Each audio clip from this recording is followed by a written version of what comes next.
ಅಂಜಲಿಯ ಹಂತಕನ ವಿರುದ್ಧ ಮತ್ತೊಂದು ಕೇಸ್. ಏನದು? ಅವನು ಮಾಡಿದಂತಹ ತಪ್ಪಿನಿಂದ ನನ್ನನ್ನ ಬಾಡಿಗೆ ಮನೆಯಿಂದ ಹೊರಹಾಕಿದ್ದಾರೆ. ವಿಶ್ವ ಹೆತ್ತ ತಾಯಿಯ ಆಕ್ರೋಶ. ಎಲ್ಲವನ್ನು ನೋಡೋಣ ಕರ್ನಾಟಕ ಟಾಪ್ 20ಯಲ್ಲಿ. ಬಯಲು ಶೌಚಕ್ಕೆ ತೆರಳಿದ್ದ ಬಾಲಕ ಬರ್ಬರವಾಗಿ ಹತ್ಯೆಯಾದ ಪ್ರಕರಣಕ್ಕೆ ಸ್ಫೋಟಕ ಟ್ವಿಸ್ಟ್ ಸಿಕ್ಕಿದೆ. ಕೇವಲ ಮೊಬೈಲ್ ವಿಚಾರಕ್ಕೆ ಒಡಹುಟ್ಟಿದ ಅಣ್ಣನೇ ತಮ್ಮನನ್ನ ಸುತ್ತಿಗೆಯಿಂದ ಹೊಡೆದು ಕೊಂದಿರುವ ಸತ್ಯ ಪೊಲೀಸರ ತನಿಖೆಯಲ್ಲಿ ಬಯಲಾಗಿದೆ. ನಿನ್ನೆ ಬೆಂಗಳೂರು ಹೊರವಲಯದ ಆನೇಕಲ್ನ ಸರ್ಜಾಪುರದಲ್ಲಿ 15 ವರ್ಷದ ಬಾಲಕ ಪ್ರಾಣೇಶ್ ಹೆಣವಾಗಿ ಪತ್ತೆಯಾಗಿದ್ದ. ತಮ್ಮನ ಶವವನ್ನ ನಾನೇ ಮೊದಲು ನೋಡಿದ್ದು ಅಂದಿದ್ದ ಶಿವಕುಮಾರ್ನನ್ನ ಪೊಲೀಸರು ವಿಚಾರಣೆ ನಡೆಸಿದ್ರು. ಈ ವೇಳೆ ಆತ ಕೊಲೆಯ ರಹಸ್ಯವನ್ನ ಬಾಯ್ಬಿಟ್ಟಿದ್ದಾನೆ. ಆನ್ಲೈನ್ ಗೇಮ್ ಆಡಲು ಮೊಬೈಲ್ ಕೊಡದಿದ್ದಕ್ಕೆ ಸುತ್ತಿಗೆಯಿಂದ ತಲೆ, ಎದೆ ಭಾಗಕ್ಕೆ ಹೊಡೆದು ಕೊಂದಿದ್ದಾನೆ. ನಿರ್ಮಾಣ ಹಂತದ ಕಟ್ಟಡದಿಂದ ಸುತ್ತಿಗೆಯನ್ನ ಜೇಬಿಗೆ ಇಟ್ಟುಕೊಳ್ಳುವ ದೃಶ್ಯ ಸಿಸಿಟಿವಿಯಲ್ಲಿ ಸೆರೆಯಾಗಿತ್ತು. ಇದನ್ನೇ ಆಧಾರವಾಗಿಟ್ಟುಕೊಂಡು ತನಿಖೆ ನಡೆಸಿದ ಪೊಲೀಸರಿಗೆ ತಮ್ಮನನ್ನು ಕೊಂದಿದ್ದು ಪಾಪಿ ಅಣ್ಣನೇ ಅಂತ ಗೊತ್ತಾಗಿದೆ. ಸರ್ಜಾಪುರ ಪೊಲೀಸರು ಆರೋಪಿ ಶಿವಕುಮಾರ್ನನ್ನ ಬಂಧಿಸಿ ಜೈಲಿಗಟ್ಟಿದ್ದಾರೆ.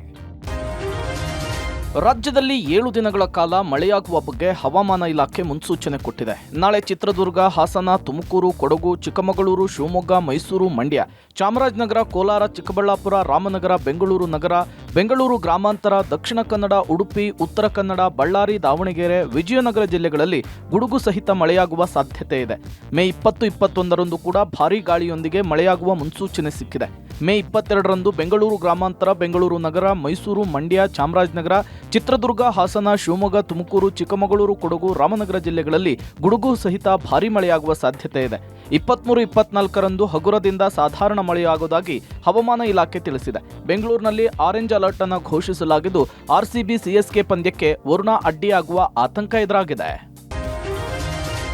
ರಾಜ್ಯದಲ್ಲಿ ಪೂರ್ವ ಮುಂಗಾರು ಅಬ್ಬರಿಸ್ತಾ ಇದ್ದು ಅವಾಂತರಗಳು ಹೆಚ್ಚಾಗಿವೆ. ಭಾರೀ ಮಳೆಯಿಂದಾಗಿ ಕಟಾವಿಗೆ ಬಂದಿದ್ದಂತಹ ಬಾಳೆ ನೆಲ ಕಚ್ಚಿರುವಂತಹ ಘಟನೆ ಚಿತ್ರದುರ್ಗ ಜಿಲ್ಲೆಯ ಗೊಲ್ಲರಹಟ್ಟಿಯಲ್ಲಿ ನಡೆದಿದೆ. ಸುಮಾರು 20 ಲಕ್ಷ ರೂಪಾಯಿ ಮೌಲ್ಯದ ಬಾಳೆ ಬೆಳೆ ನಾಶವಾಗಿರುವುದರಿಂದ ರೈತರು ಕಂಗಾಲಾಗಿದ್ದಾರೆ. 6 ಎಕರೆ ಜಮೀನಿನಲ್ಲಿ ಬೆಳೆದಿದ್ದಂತಹ ಬಾಳೆ ನಾಶ ಆಗಿದೆ. ರೈತ ರಮೇಶ್, ಸಂತೋಷ್, ನಾಗೇಂದ್ರಪ್ಪ ಕಂಗಾಲಾಗಿದ್ದಾರೆ. ಮಳೆ ಬರಲಿ ಅಂತ ಬೇಡ್ಕೊಳ್ಳುವಂತಹ ರೈತರು ಮಳೆಯಿಂದಾಗಿ ನಷ್ಟ ಕಂಡು ಕಣ್ಣೀರ್ ಹಾಕ್ತಿದ್ದಾರೆ. ಸರ್ಕಾರ ನೆರವಿಗೆ ಬಂದ್ರೆ ಈ ರೈತರು ಸಂಕಷ್ಟದಿಂದ ಪಾರಾಗಬಹುದು ಅಷ್ಟೇ. ಇತ್ತ ತುಮಕೂರಿನಲ್ಲೂ ಕೂಡ ರಾತ್ರಿ ಸುರಿದಂತಹ ಮಳೆಗೆ ಹಲವೆಡೆ ಮನೆಗಳಿಗೆ ನೀರು ನುಗ್ಗಿತ್ತು. ಕೊರಟಗೆರೆ ತಾಲೂಕಿನ ಬೈರೇನಹಳ್ಳಿಯಲ್ಲಿ ರಸ್ತೆ ಬದಿ ಚರಂಡಿ ಇಲ್ಲದ ಕಾರಣ ತಗ್ಗು ಪ್ರದೇಶದಲ್ಲಿದ್ದಂತಹ ಮನೆಗಳಿಗೆ ನೀರು ನುಗ್ಗಿತ್ತು. ಮನೆಯಲ್ಲಿದ್ದಂತಹ ಎಲ್ಲಾ ವಸ್ತುಗಳು ಹಾನಿಗೊಳಗಾಗಿ ಕುಟುಂಬಸ್ಥರು ಕಂಗಾಲಾಗಿದ್ರು. ದಿನಸಿ, ಬಟ್ಟೆ, ಬರಿ ಎಲ್ಲವೂ ಕೂಡ ನೀರಿನಲ್ಲಿ ಮುಳುಗಿ ಪರದಾಡಿದ್ರು.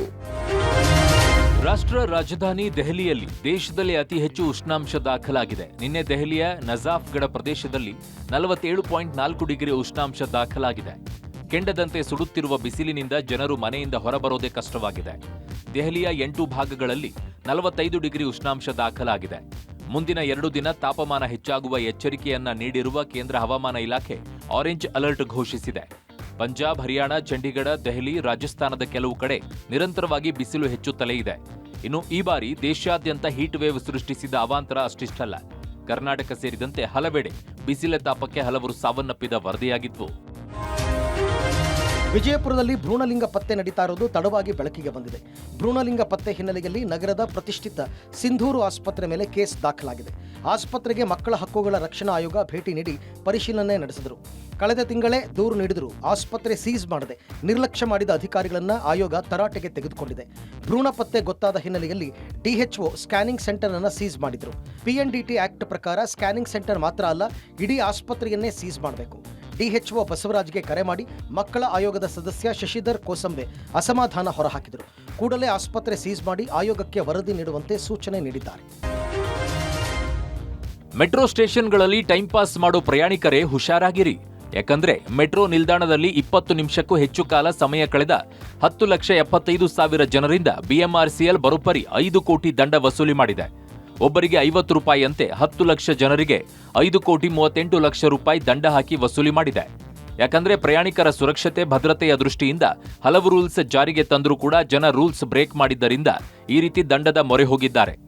ಇನ್ನು ದಂಡದ ಕ್ರಮಕ್ಕೆ ಸೋಷಿಯಲ್ ಮೀಡಿಯಾದಲ್ಲಿ ಪರ ವಿರೋಧ ಚರ್ಚೆ ನಡೀತಾ ಇದೆ.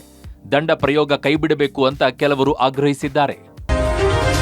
ಟಿಕೆಟ್ ಎಲ್ಲಿ ಎಂದಿದ್ದಕ್ಕೆ ರೈಲಿನಲ್ಲೇ ಮಾರಣಾಂತಿಕ ಹಲ್ಲೆ ನಡೆಸಿ ಪರಾರಿಯಾಗಿದ್ದ ಆರೋಪಿಯ ದೃಶ್ಯ ಸಿಸಿಟಿವಿಯಲ್ಲಿ ಸೆರೆಯಾಗಿದೆ. ಸಿಸಿಟಿವಿಯನ್ನು ಆಧರಿಸಿ ಪೊಲೀಸರು ಆರೋಪಿಯ ರೇಖಾಚಿತ್ರವನ್ನು ಸಿದ್ಧಪಡಿಸಿದ್ದಾರೆ. 2 ದಿನಗಳ ಹಿಂದೆ ಬೆಳಗಾವಿಯ ಲೋಂಡಾದಲ್ಲಿ ಚಾಲುಕ್ಯ ಎಕ್ಸ್‌ಪ್ರೆಸ್‌ನಲ್ಲಿ ಕೃತ್ಯ ನಡೆದಿತ್ತು. ಟಿಕೆಟ್ ತೋರಿಸು ಅಂದಿದ್ದಕ್ಕೆ ವ್ಯಕ್ತಿಯೊಬ್ಬ ಚೂರಿಯಿಂದ ಟಿಸಿ ಸೇರಿ 3 ಹಲ್ಲೆ ಮಾಡಿದ್ದ. ಚಿಕಿತ್ಸೆ ಫಲಿಸದೆ ಕೋಚ್ ಅಟೆಂಡರ್ ದೇವಋಷಿ ಮೃತಪಟ್ಟಿದ್ರು. ಇನ್ನು 3 ಗಾಯಾಳುಗಳು ಚಿಕಿತ್ಸೆಯನ್ನ ಪಡೆದು ಜಿಲ್ಲಾಸ್ಪತ್ರೆಯಿಂದ ಡಿಸ್ಚಾರ್ಜ್ ಆಗಿದ್ದಾರೆ. ಘಟನೆ ನಡೆದು 2 ದಿನಗಳಾದರೂ ಕೂಡ ಹಂತಕನ ಸುಳಿವು ಸಿಕ್ಕಿಲ್ಲ. ಆದರೆ ಸಿಸಿಟಿವಿಯಲ್ಲಿ ಆರೋಪಿಯ ಚಹರೆ ಪತ್ತೆಯಾಗಿದೆ. ರೈಲ್ವೆ ಪೊಲೀಸರು ವಿಶೇಷ ತಂಡವನ್ನು ರಚಿಸಿ ಆರೋಪಿ ಪತ್ತೆಗೆ ಪಾಂಡಿಚೇರಿಗೆ ತೆರಳಿದ್ದಾರೆ. ಅಜ್ಜಿ ಮನೆಗೆ ಬಂದಿದ್ದ ಬಾಲಕ ಟ್ರ್ಯಾಕ್ಟರ್ಗೆ ಸಿಲುಕಿ ಸಾವನ್ನಪ್ಪಿರುವ ದಾರುಣ ಘಟನೆ ಮೈಸೂರಿನ ದೇವರಸನಹಳ್ಳಿಯಲ್ಲಿ ನಡೆದಿದೆ. ಟ್ರ್ಯಾಕ್ಟರ್ಗೆ ಸಿಲುಕಿ 8 ವರ್ಷದ ಬಾಲಕ ಭವಿಷ್ನ ದೇಹ ಛಿದ್ರಗೊಂಡಿದೆ. ಭವಿಷ್ ನಿನ್ನೆ ಮಧ್ಯಾಹ್ನ ಸೋದರ ಮಾವನ ಜೊತೆ ಟ್ರ್ಯಾಕ್ಟರ್ನಲ್ಲಿ ಜಮೀನಿಗೆ ಹೋಗಿದ್ದ. ಉಳುಮೆ ಮಾಡುತ್ತಿದ್ದ ವೇಳೆ ಆಯತಪ್ಪಿ ಬಿದ್ದು ದುರಂತ ಸಂಭವಿಸಿದೆ. ತಾಯಿ ಮಮತಾ ನಂಜನಗೂಡು ತಾಲೂಕಿನ ದೇವರಸನಹಳ್ಳಿ ಗ್ರಾಮಕ್ಕೆ ಮಕ್ಕಳ ಜೊತೆ ಬಂದಿದ್ದರು ಎನ್ನಲಾಗಿದೆ. ನಿನ್ನೆ ಮಧ್ಯಾಹ್ನ ಸೋದರ ಮಾವನ ಜೊತೆ ಆಟವಾಡುತ್ತಾ ಹೋಗಿದ್ದ ಬಾಲಕ ಘೋರವಾಗಿ ಸಾವನ್ನಪ್ಪಿದ್ದಾನೆ. ನಂಜನಗೂಡು ಗ್ರಾಮಾಂತರ ಠಾಣೆಯಲ್ಲಿ ಪ್ರಕರಣ ದಾಖಲಾಗಿದೆ.